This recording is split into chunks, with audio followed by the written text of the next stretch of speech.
Hundreds of years have passed since the beginning of the classical era, when thousands of works from many composers are still renowned until the 21st century.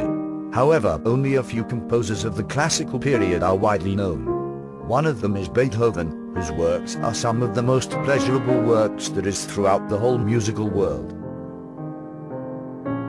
Born in Bonn, Germany in December 1770, Ludwig van Beethoven lived in a musical family throughout his childhood. His father taught him to play piano, violin, and also to compose musical pieces since he was 4 years old.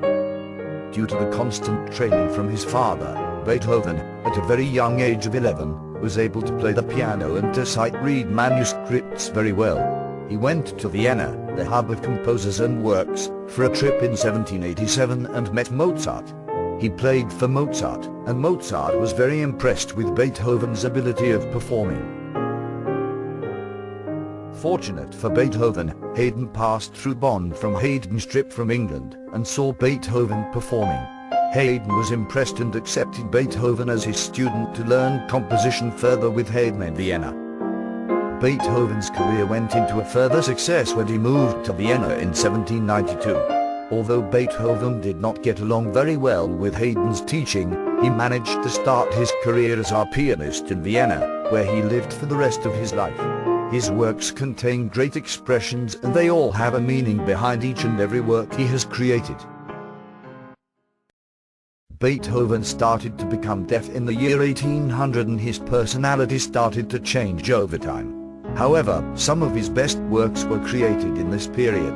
The Moonlight Sonata, which was created in 1801, a year after he started to become deaf, was a very expressive piece created by Beethoven dedicated for the woman he admired, namely Countess Giulietta Guerciati, his piano student. This is a very famous piece which is still renowned until nowadays. Beethoven also successfully created Symphony No. 3, which had been dedicated to Napoleon Bonaparte until Bonaparte crowned himself as Emperor of France, which made Beethoven renaming the Symphony No. 3 from Bonaparte to Eroica. After the Symphony No. 3, Beethoven also created his Fifth Symphony, Symphony No. 5 in C minor Opus 67, which contains the very famous beginning of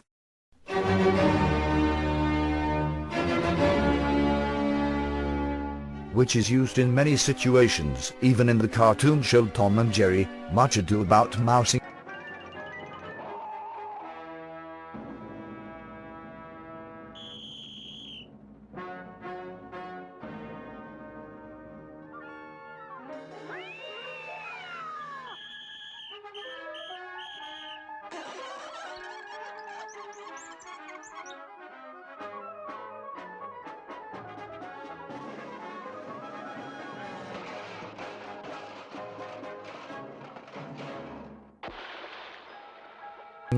He loved nature and often spent holidays traveling throughout the countryside, just to enjoy the view of nature. He also brought a notebook wherever he went to gather ideas he got from all around him, which inspired him to create the later Symphony No. 6, usually called the Pastoral.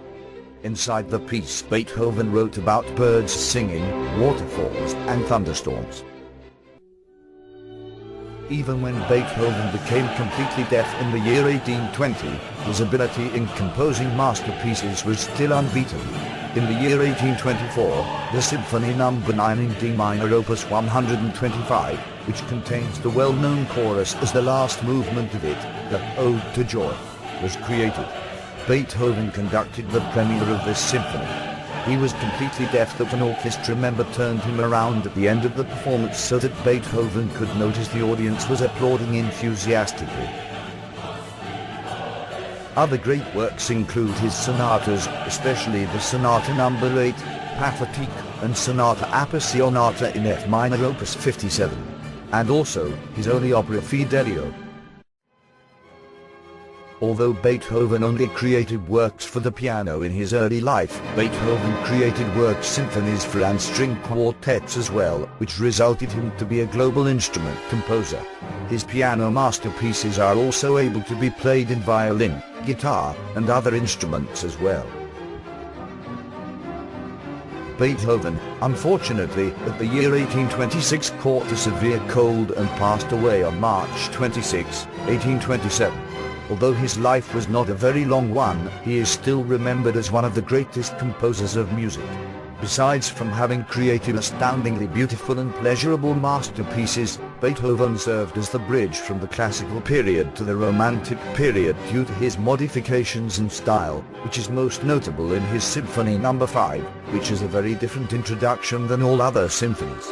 His inspiring and enjoyable masterpieces, and his act as the conclusion of the classical era and as the beginning of the romantic era of classical music, which made him remembered as one of the greatest composers in the classical era, and also as the bridge between the classical and the romantic periods.